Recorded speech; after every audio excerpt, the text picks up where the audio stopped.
Hi, and welcome to the first tutorial that I'm going to be making for some board games. I just figured it makes sense to release these videos before we have a go at playing them. That way you can watch and learn the rules beforehand, and hopefully mean that we get playing a bit quicker and make the most of the time that we have to play.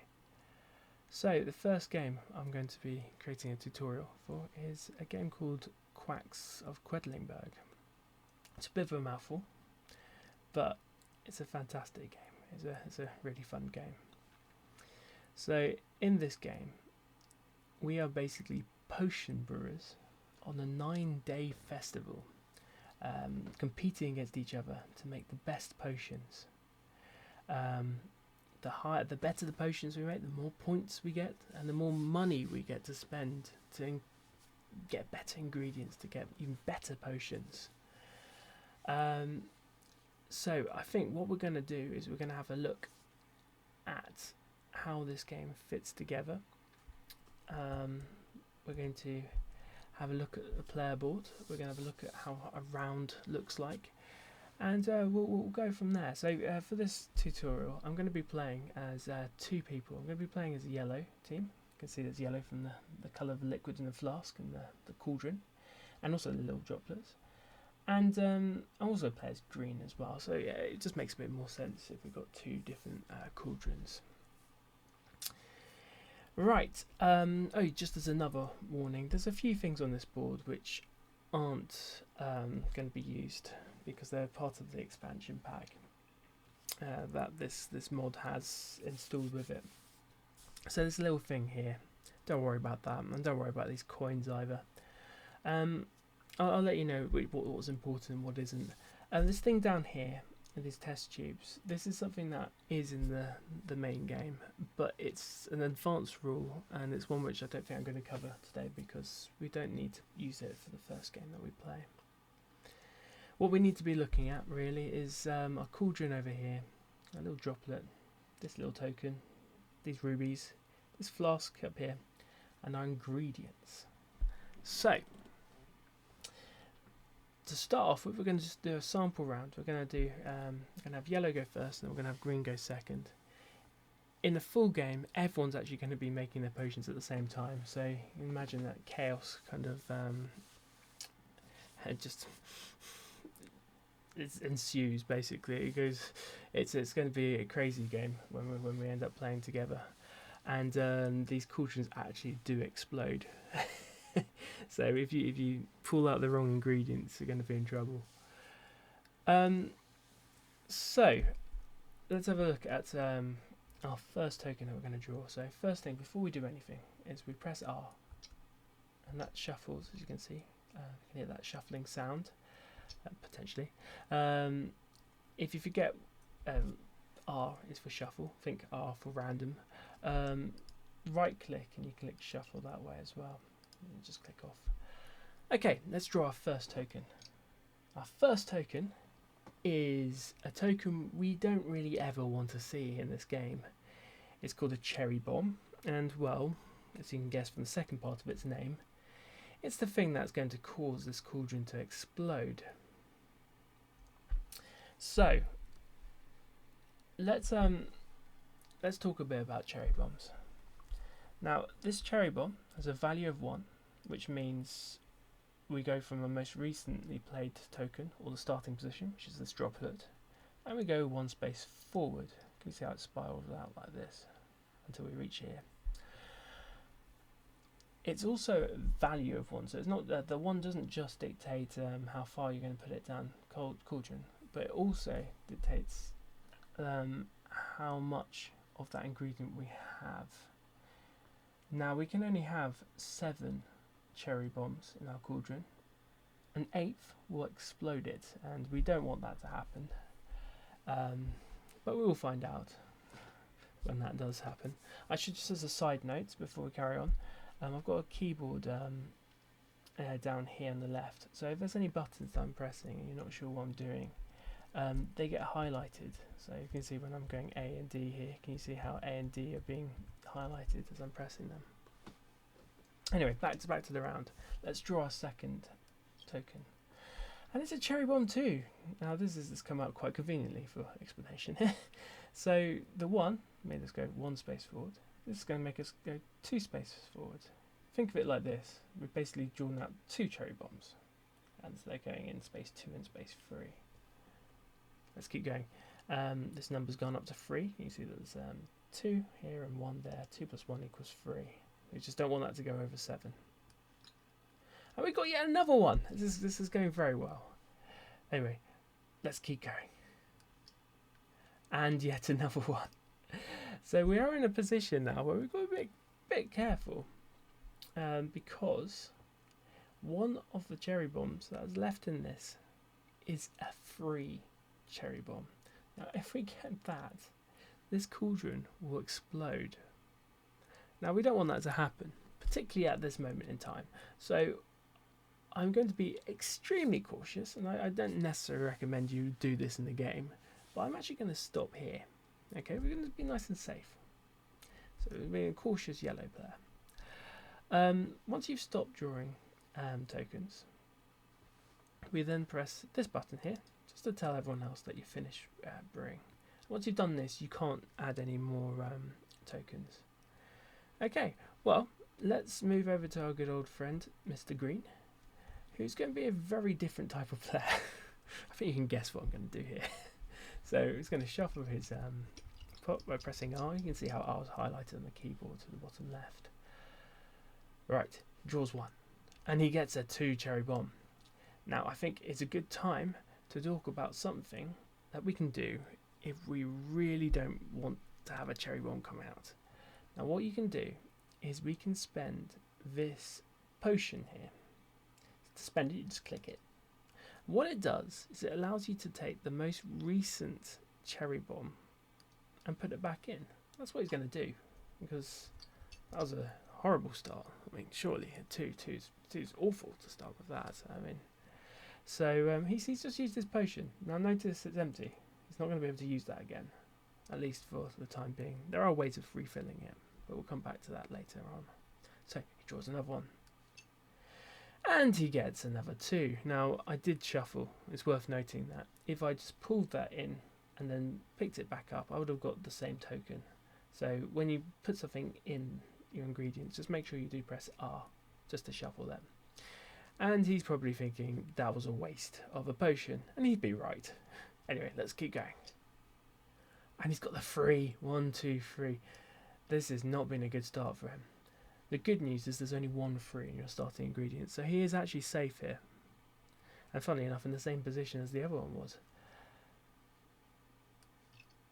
He's got a 1. Now he's no longer safe, because there is another 2 in this ingredient pot over here. But he's going to keep going.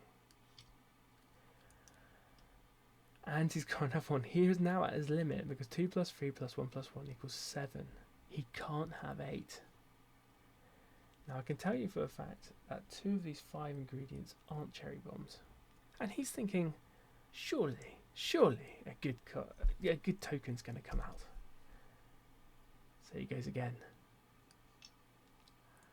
And his face drops. Because as he does this, his cauldron has exploded. And it's just rough luck. Rough luck. So he still puts this on in its place. It's a 2. So it goes 1, 2.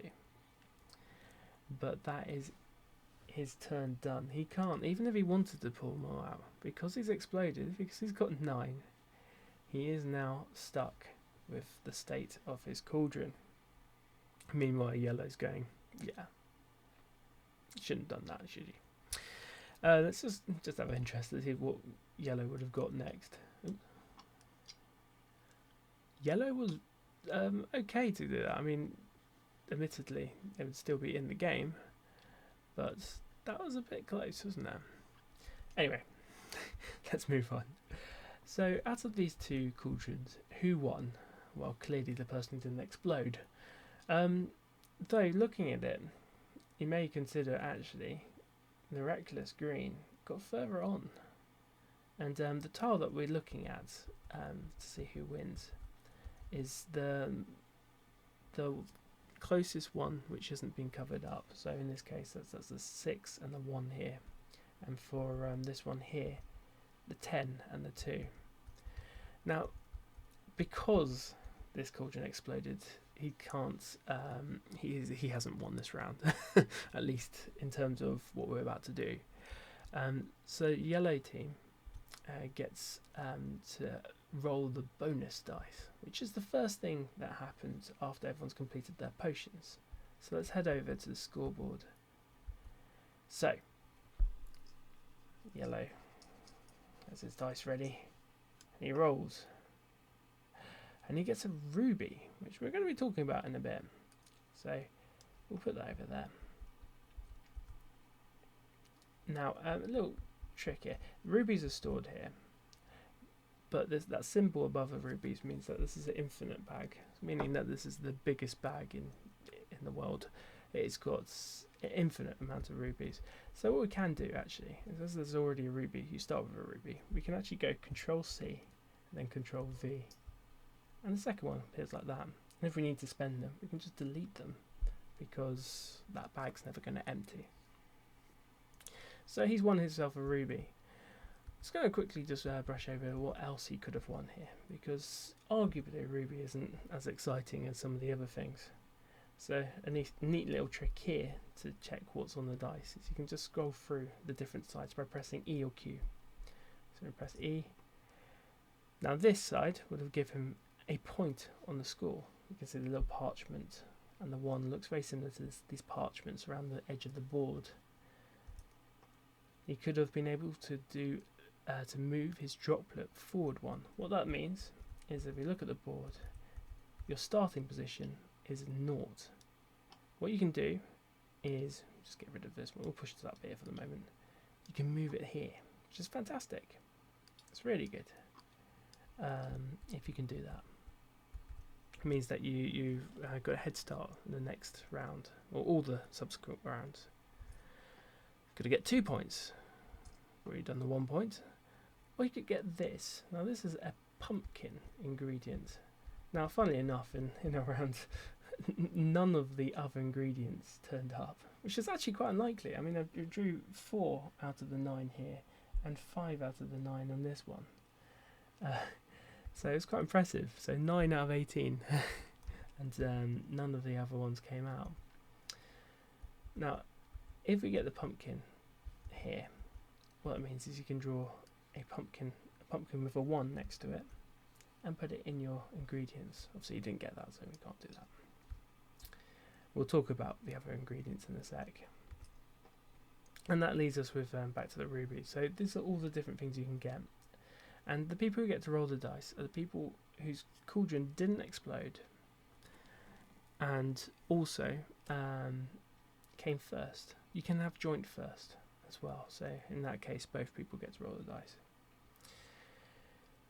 So that's the first step done, and actually this is nice and easy to follow, nice and easy to keep track of what's going on. On this board, it gives you the order of what we do until we get to the end of the round. And our round tracker is this little flaming thing here, which is 1, 2, 3, 4, 5, 6, 7, 8, 9, and we get to 9, that's the last round. So once we've rolled the bonus die, we now get some bonuses depending on what ingredients you had in your cauldron. Now, if you look at over here, we've got 1, 2, 3, 4, 5, and actually 6, 7, because these are going to be added on later. Ingredients, yeah. Only 3 ingredients are put on this bit here. The reason why is that these 3 ingredients are the only ones which give you bonuses after the potion's been made. Every single other ingredient is ones which help you during the potion making. So I think this is a good time to have a look at what we can get. So to start off with, we're just going to have a quick look over here, because this gives you what's in your bag. As you can see, there's a lot of cherry bombs, which is why we've got so many of them drawn out. But there's 1 pumpkin that you start with, and 1 garden spider, the green one. as well. So we're going to start off with these. So the pumpkin. Well, the pumpkin is just basically a safe token. It doesn't do anything itself, and you can only get a 1. I know there's a 6 here, which sounds amazing, but that's not for at least at the moment. If you notice that all these ingredient books have little bookmarks in them, and that actually dictates that there's actually different ingredients. So as we go on, we get better at this. There's lots of different combinations of ingredients we can put together, meaning there's lots of replayability in this game. So that's what the pumpkin does. It just sits there, it gives you an extra 1, which is very nice. I'll actually talk about this garden spider in a bit, because I think what we should do first is we'll talk about the ones which affect while you're doing the potion. So the next one, which would affect us during the potion making, is the red. Now, this is a useful ingredient to get if you have a lot of pumpkins, because this is all about having pumpkins in your cauldron already. Basically, the red token moves further forward depending on how many pumpkins are already in your pot. So if we look over here, it says if you have 1 or 2 pumpkin ingredients in your pot already that have already been drawn, then a red token moves around the cauldron by its number plus an extra 1. So for example, if we had a 2 red, let's take a 2 out red here, and normally a 2 red would go 2 spaces because there's no pumpkins around.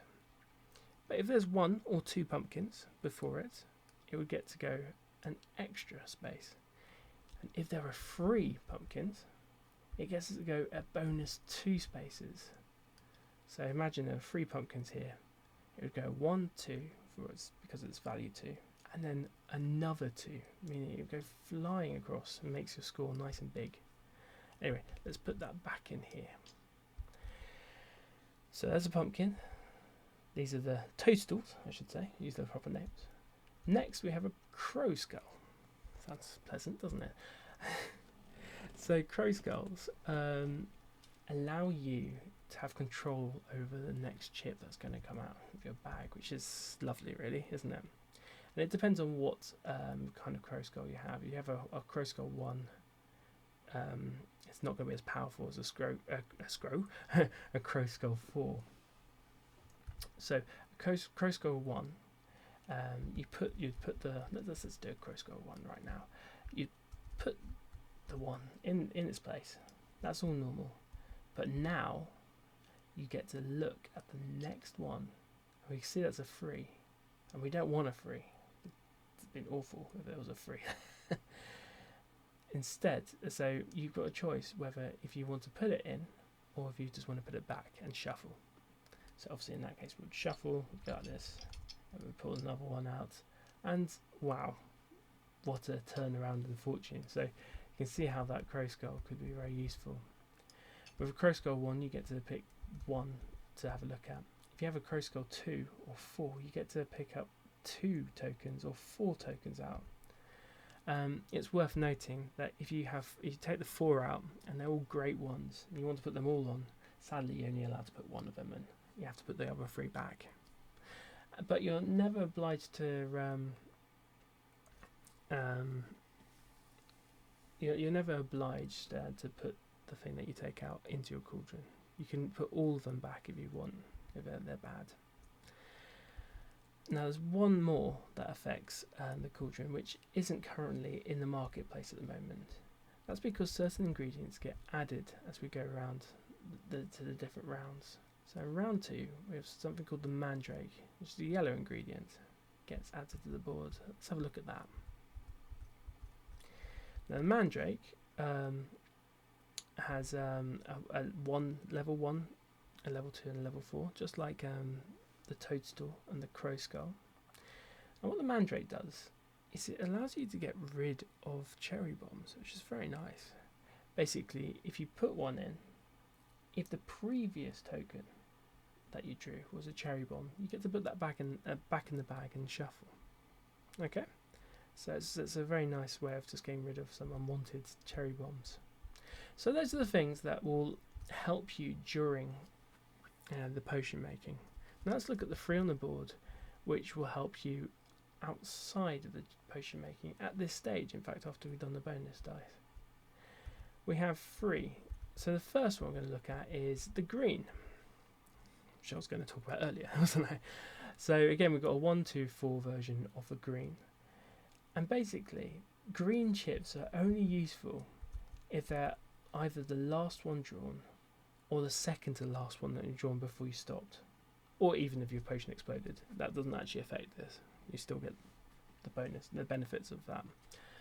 So if there's no greens here, is there? If there's no greens in here, you don't get any benefit. But if there's a green here, or green here, or green in both spaces, you get rubies. So if you have one of those spaces with a green token, you get 1 ruby. But if both those spaces are taken up by green, but both of your last 2 chips that you drew before you stopped green, then you get 2 rubies. So that's useful. We'll talk about rubies and what they do at the end of the round. The next one we're going to look at, I promise you we're nearly done the ingredients. It's probably the most rules that I'm going to be talking about, and they're all little books which you can read over if you forget any of them. So the next one that gets evaluated after the potion making is the black token, which is, what's it called? African's Death Head Hawkmoth. That's a mouthful. Okay, so these are based on your opponent's potions. Okay, so if we look at this, this is a 2-player version. You can see there's a 3-player and a 4-player version as well. So this is a 2-player one, so we'll talk about this first. If you draw the same amount of black chips as the other players, you have to have at least 1 on the board, as we said, then you and the other player get to move their droplet forward. If you draw more black chips than the other player, then only you get to move your droplet forward. And the ruby, you get an extra ruby, so that's fantastic. Droplets forward, by the way, are these ones, which allow you to have a head start in the next rounds. In the 3 to 4 player, which is probably likely what we're going to be doing if you're looking at this tutorial, if you draw more black chips than one of the players sitting next to you, you get to move your droplet forward. If you draw more black chips than both players sitting next to you, so on both sides, you get to move your droplet forward and you get a ruby. So it's very similar sounding rules, isn't it? In this case, if we had 3 players, let's say we had the blue, yellow and green. Yellow, if the yellow had more black chips than green over here, he would get to move his droplet forward. If he had more black chips than green and blue, he would get to move his droplet forward and get a ruby. It's worth noting that if we're talking about blue, the people next to him in this situation would be yellow to his right and go round, and green would be to his left, just because of how this works. Okay, final one. It's not on the board yet, and won't be until round 3, but we'll just very quickly talk about it. This is all about getting as many of these in your ingredients as you can. You get one in your if you get one in your cauldron, you get an extra bonus point. If you get 2, you get a bonus point and a ruby. If you get 3, you get 2 bonus points, and you get to move your droplet forward. So they're very good, but you do need a lot of them. So those are the ingredients. Next, we have the ruby stage. Now, this is not spending rubies, but this is about gaining rubies, and it's just a little reminder. On the board, we can see that some of these spaces have rubies on them, and if the token that you stopped at, so in this case we stopped here, so the token that we stop at is this one, the 9 and the 1, has a ruby on it, you just get an extra ruby in your area. In this case, neither got to do that. It's getting very close because it's actually sitting on a ruby. But we evaluate the one to the left, or the next one clockwise. Right, after the ruby stage, we get to the points and market stage. Now this is where having your cauldron exploding is the bad thing. Okay, so this is where green is going to feel the pain a bit. If you look at the space that we stop, sorry, moving around a bit too much, we have a white number, and then we have another number in parchment. Now, if you remember, the parchment means that we're talking about victory points, the points around the scoreboard. This number tells you how much money you have to spend in the market. So in this case, yellow, because they didn't explode, they get 6 to spend in the market, and they get 1 victory point. So let's go over here, and we'll move yellow's token to the 1 space, and they have 6 to spend in the market. So how do we know what everything's worth? Well, if we look at this little number underneath these ingredients, we can see how much they cost. Now 6 isn't a great number. In fact, yellow was incredibly cautious there, and probably arguably could have gone further, and will pay a little bit for his cautiousness. So in this case, he's only going to be able to get 1 thing. That's because at the market space, you're only allowed to buy up to 2 ingredients, and each ingredient has to be a different colour. So if you were thinking, hang on, you can get 2 pumpkins there, you can only get 1 because you can't get 2 of the same colour. So his choice really is 1 pumpkin, 1 level 1 green garden spider, or 1 level 1 mushroom, toadstool, sorry. And actually we could get a level 1 crow skull. And in fact, the crow skull is probably the most attractive to our cautious friend, who obviously wants to have as much control as possible over what he's drawing. Now to the green. Now the green unfortunately exploded, as we remember, but he did get much further across. So he's got a 10 here and a 2, so that potentially means 2 victory points and 10 to spend in the market. However, here's the problem he has. If your cauldron explodes, you can only choose to do one of these 2 things. You can take the points, or you can take the market. Now, if we're being sensible in this game, I reckon the thing that you want to do is to take the 10, because you can get quite a nice range of good things there. But for the sake of this tutorial, we're going to take the 2 points. I'll explain a little bit later why. So he moves his token to the 2 and doesn't get to spend anything in the market. Final stage of the round. Now we get to spend our rubies. Now you can see there's this 2 rubies here and little dots here. And then we've got 2 symbols that should be fairly familiar at this point. One of these is moving a droplet forward, one is refilling, okay, refilling that potion that green used at the start of his turn.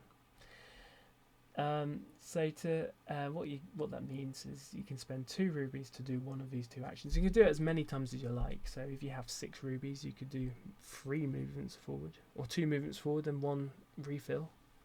In this case, as of our 2 players, only 1 person can even do anything, and that is our yellow player. So what we can do is we can just get rid of these 2 here. I could do that because this bag is infinite, so it doesn't matter if we delete rubies. And we're just going to move our droplet forward 1. Now this cherry bomb sort of gets in the way, but we'll put it over here. We just know that that's not where that's meant to be. So now yellow has an advantage next turn, which is going to be great for him. Sadly, poor green can't do anything because he's only got that 1 ruby. If that had been a 1 that exploded his pot, he would have been able to get a ruby, so it's even worse. So he's not even able to refill his potion for next turn. And then that's the end of the round. Okay. It's worth noting, when we're talking about the points and the market, it goes in turn order. So whoever's first turn it is, whoever's got the first turn token here gets to go first, and then we go clockwise. And these ingredients can run out, so that can be important. So now we need to clear up after round 1. So first thing we're going to do is we're going to clean our pot. We just draw a box over all the tokens here. Notice it doesn't actually highlight the droplet, which is useful. We just hover over the thing until the barrel is highlighted. Let go, and they're in there in the barrel. And we can then click that we're not ready, in preparation for the fact we're not going to be ready next turn. Green does very similar things here. Put them in there. I should mention that we should shuffle that, and we should shuffle this as well. Note that this has got 10 ingredients now, while this one here has got 9 ingredients. Now, because we've got rid of this, we can now click this. If I tried to unexplode it with the token still on, it would have just blown up again. So it's worth noting that you need to take your tokens off the board before you click this to unexplode. And then we click this to say we're obviously preparing for the next stage. First turn goes clockwise, and notice this doesn't refill because we weren't able to buy it. Now we go to the scoreboard and we move our turn to the next space. And as you can see, the next space there's got the Mandrake, which means that next turn we're going to be able to buy a Mandrake, which is pretty useful, potentially. Particularly for our yellow cautious friend who probably has his eyes on those. Okay, so we're almost there. Now there's one bit that I didn't talk about, and that is the fortune teller cards.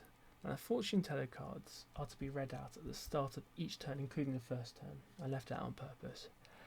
So what happens is whoever's first player, or whoever's closest, picks up the first card in this pile. You can shuffle this as well, by the way, by pressing the same letter. Quick drag one of the cards and presses F to flip it over. And you get cards of 2 different colours, either purple or blue. Purple means it's an immediate action that's going to happen straight away before the round starts. Blue is an effect that will happen during the round, usually to do with the cauldron. They're usually good things, these cards, by the way. So let's have a look. You can press Alt. If you look at the keyboard, if you're not sure which one I'm talking about here, and that highlights it, and we can actually zoom with our mouse, so scroll with our mouse to make this bigger. Not that we need to really. Anyway, we choose, it says choose, take 4 victory points or remove 1 white chip from your bag. So that's a fantastic card. It's very useful, and it's a nice little question. So do you go for getting rid of some of the cherry bombs from your box, or do you go for the 4 victory points? Now this is an interesting conundrum. I think yellow is going to choose the victory points, 1, 2, 3, 4, and green instead is going to take one of those white chips out. So the way you do that is you right click on the barrel, press search, and you can just drag one of these ones out, and we can get rid of it. In fact, we can probably get rid of and delete this because we don't need it again. That's gone. No, it's a 1 white chip. 1 white, 1 chip. So 1 token, and that value as well 1. But it's still a very good card. That once we've done it, we then put it in the discard pile. Let's just quickly scroll through. So that'll be another purple one. Ah, fine. We've got a blue one. Just to give you a sample of a blue card. At the end of the round, all flasks get a free refill. Now, guess who's going to be happy about that? Anyway, that's the thing I've neglected to say. And then the last thing to mention before we talk about the end scoring is this rat token. So let's have a look at the board. You can see on the scoreboard there's all these rats around the side, and they all have their tails sort of lined up in between some of the numbers. In terms of the game, these are called rat tails. And whoever's well, not in last position, whoever's not first gets to count the amount of rat tails they have between them and the first place. So if we had a 3-player game, and here, and blue was first. Yellow, there's no rat tails in between, so yellow will get nothing. But in this case, green is behind yellow, and there's one rat tail in between them, which means that green is going to get the option just to put a rat token one space ahead of the drop. And it just means that you start from a slightly later position. It's a nice balancer, which is going to help people who are behind. If there's two rat tails between first place and you get to go 2 spaces. There's 3, likewise. Okay. So that's all you need to know to play this game. Just as a final side, we'll go through all these things. We add the purple ingredient there. 6, we all get an extra cherry bomb, which is nice. And at 9, the last round, we have a few extra things. So this here means that everyone does everything simultaneously. Now, already we're doing this all at the same time. We're going to be brewing our potions at the same time. But what simultaneously in this sense means is everyone draws a token at the same time. Whoever's first place says stir, and everyone takes a token out, and we go. And when you've stopped, instead of taking a token out, you click this instead. When you don't want to draw anymore. And it just makes it a little bit more exciting at the end. It means that no one can sort of be very nice and slow and check how everyone else is doing. So it just evens the playing level. Finally, the way that the score works at the end is whoever's fastest around this track, the most wins. If you go past the 50 mark, you just flip your side over, and that means 55 in this case, rather than 5. And you also get 1 point for every 5 money that your final space is. So the final potion that you make, if you end here, let's quickly grab a token. If you end, that's nice. So you'd get 30. There's 33 coins that you would have been able to spend at the market. So you get that rounded down to the nearest 5, and that will give you 6 extra points. And you also get 1 point for every 2 rubies that you have left over. Winner is the person with the highest score. If there's a tie, then it's whoever made the best potion on the last round. If there's a tie after that, then there's a draw. And there you go. There's the game. Hopefully that makes sense.